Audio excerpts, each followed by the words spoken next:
Il y a des personnes qui savent comment accuser les autres. Parce qu'ils n'arrivent pas à assumer. Alléluia.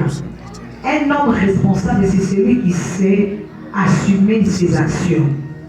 Que ce soit mauvais ou bon. Amen. Que ce soit mauvais ou bon, il est censé assumer.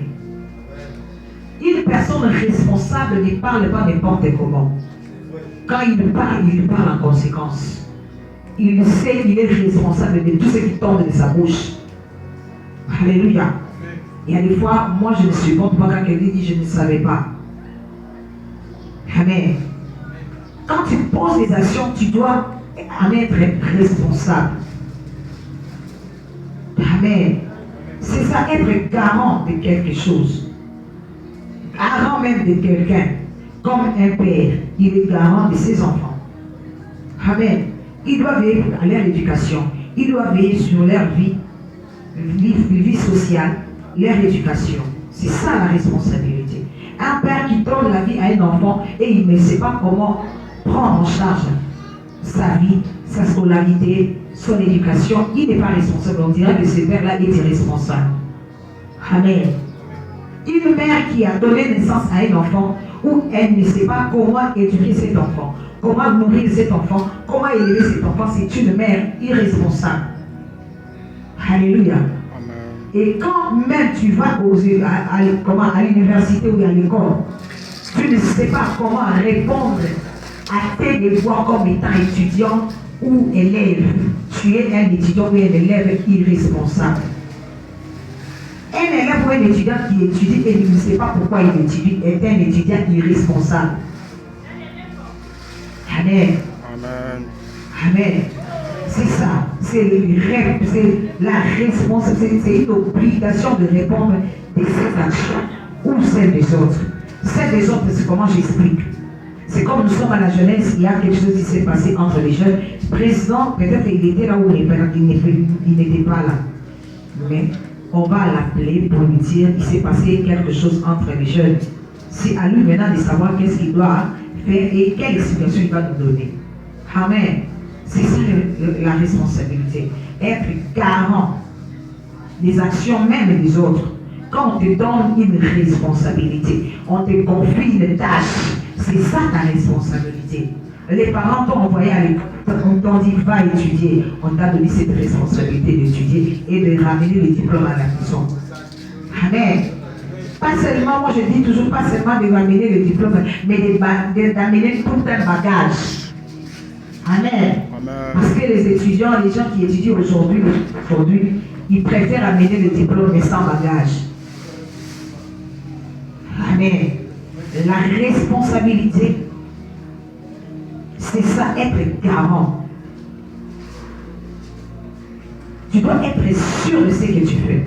Tu dois être sûr de ce que tu dis. Tu dois être sûr de toutes tes actions. Alléluia. Savoir les assumer. C'est ça la responsabilité. J'explique. Garant, c'est qui? Garant, c'est une personne qui répond ou se porte responsable de son propre fait ou du fait d'autrui. Donc c'est la même chose, j'explique, c'est un garant. Un garant, c'est une personne qui répond ou se porte responsable de son propre fait ou du fait des autres. Alléluia. J'ai déjà donné plusieurs exemples par rapport à ça. Alors, j'aimerais dire, et je dis toujours, que Dieu nous a appelés à la responsabilité. Il a créé l'homme et la femme. Laisse-moi te dire que nous prions, nous avons un Dieu qui est capable de tout. Le Dieu de toute possibilité. L'or et l'argent lui appartiennent. Dieu est capable de te dire, reste à la maison, croise les bras, je vais te nourrir, je vais tout faire pour toi. Il va le faire sans se fatiguer. Alléluia. Dieu était capable de dire, de tout mettre à la disposition de l'homme et de dire à l'homme, ne travaille pas. Alléluia. Et que l'homme puisse profiter seulement de ce que Dieu a fait pour lui. Mais Dieu n'a pas voulu. Alléluia. Dieu n'a pas manqué les noms à donner, à nommer à la création. Dieu n'a pas manqué ça. Mais il y a quelque chose.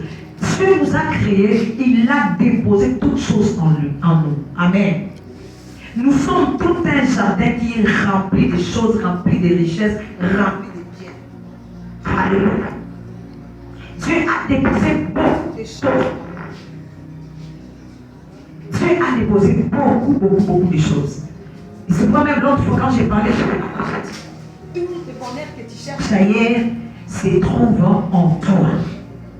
Amen. Amen. Tous les bonheurs que tu cherches, tout ce que tu vois chez les autres là, ça se trouve aussi en toi. Amen. C'est comme l'autre fois, j'ai donné l'exemple de T.D. Jakes qui disait, Dieu nous a créés, il nous a donné un cerveau. Alléluia.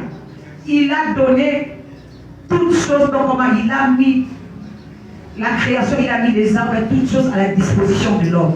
La nature, les arbres, les bêtes, les hommes, l'eau, tout, il a mis à la disposition de l'homme. Et Dieu va dire à l'homme, je te donne la responsabilité de nommer à cette création. C'est l'homme qui a dit l'arbre. Amen. C'est l'homme qui a dit arbre, herbe, animal, lion, chien, tigre. C'est l'homme. Cela veut dire que, quand on dit nous sommes créés à l'image de Dieu, parce que Dieu donc, il a pris une partie de lui, il a donné à l'homme. Alléluia. L'homme, Dieu est créateur, l'homme aussi est un créateur. Amen. Alléluia. C'est à l'homme de découvrir. C'est pourquoi Dieu a toujours cherché et il le fait toujours. Il aime toujours que l'homme puisse se découvrir. Parce que la plus grande victoire de l'homme, c'est sa découverte. Amen. La plus grande bénédiction, la plus grande bénéfice de l'homme, c'est sa découverte. Quand il découvre qui il est.